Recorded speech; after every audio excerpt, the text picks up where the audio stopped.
Hello, this is Danielle from L'Haim Essential Oils, and I wanted to further our discussion today about hydrosols and how to pick a quality hydrosol.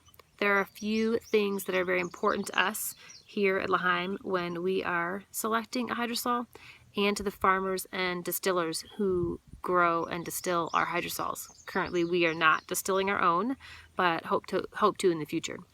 So one of the things that is very important is that they are either grown or certified organic, wild crafted, or biodynamically farmed.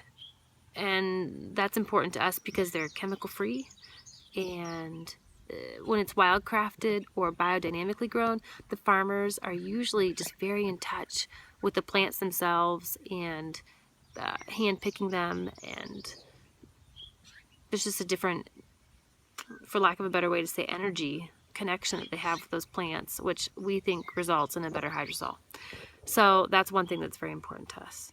The second is that the plant or resin material, the herb, is non-GMO.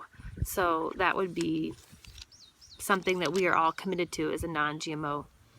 The other thing is that when they distill for this essential waters, it's important to us that they are doing with a hydrolate in mind, that it's not just a byproduct of essential oil distillation, but that it's a co-product, that they are distilling for the therapeutic value. And there's a couple things that kind of give you a sense for that. One of them is that there's something that happens when distilling for essential oils called cohabitation, and it means that they pass the water through the plant material multiple times to get all of the essential oils out. And when you're distilling for essential oils, that can be very important, especially when you're doing an expensive essential oil that does a plant that doesn't have a lot of essential oil in it, like rose or helichrysum, things like that. But when you're distilling for hydrolate, you don't want the water to pass through there multiple times, because you want the essential oil, some of that left in the essential waters.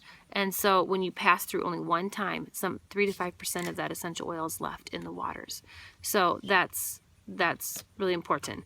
The other thing that happens with therapeutic qualities hydrosols in mind is that they only use the water once. Meaning, what I mean by that is, in some countries where water is scarce and hard to find and hard to get, they might use the water through one distillation, and then the next distillation they have saved that water and use it again.